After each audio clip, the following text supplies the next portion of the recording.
Quite often in Revit Structure, you need to distinguish segments of your elements in your analytical model. Now, what we're going to do here is have a look at this and how we change the settings on how we view our analytical model in Revit Structure. We're still in the 14th floor roof plan at the moment, and that's our analytical view, because you can see there the beams are orange. Little columns there are the little blue squares on the grid lines there. Now, we've set those settings and we can see our structural elements, but we can't actually see the start and end segments of those structural elements, which is quite important because that's where our beams and our columns all join together and where the loads in the analytical model get transferred.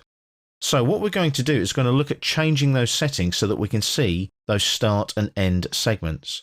I'm going to leave the 14th floor roof analytical plan view, go into the project browser, and you'll see in the 3D views there, we have view 1 analytical.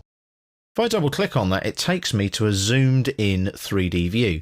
Now we can still see the beams there in orange and we can still see the columns there in blue. That's our analytical model, but you can still actually see the structural elements as well. Now, I've deliberately left those there because it's blatantly obvious where the structural members are. They're blue and they're orange, as against, obviously, the black and white of the actual physical model itself. But what we're going to look at now is changing the settings. So if I type VG, Visibility Graphics, and go to the Analytical Model Categories tab here, I'm going to expand Analytical Beams and click on End Segment there. And I'm going to override the visibility settings.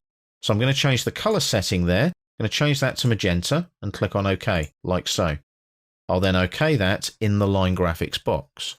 I'm going to do the same there for the start segment. I'm going to override again, change the color, this time to blue, and I'll OK that and OK it again in the line graphics. So I've done that for my beams. Let's do that for my columns here. Expand out columns, base segment. I'm going to make that red, like so. And OK it, and OK it. And then the top segment, I'm going to override again, and I'm going to make that green. And I'll OK that, and again, OK it in the line graphics. So I'll apply that now, and then click on OK.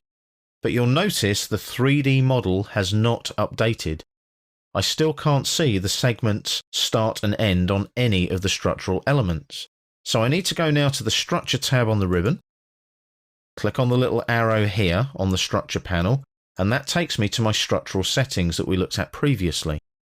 We go to the Analytical Model Settings tab, and we click here, Differentiate Ends of Linear Analytical Models. So all we're doing here is we're changing how we view the analytical model by differentiating the ends with the override settings we've already set. So I click OK.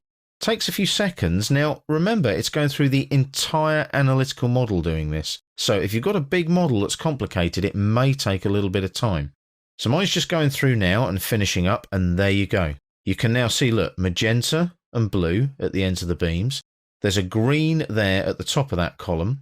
And if I start zooming out on the view, as you can see, quite a big model. If I zoom in now and start looking at the base of the columns there we go. There's our red end segment there. Okay, so what I'll do here now is I'll go to the home view on the view cube and just tidy all of that up. There's my view there. And what we'll do now is start looking at, obviously, other things like plans. So if I come back up and go to my 14th floor roof analytical, you'll notice there it doesn't actually show in the plan view, but it does show in the 3D view, as you can see.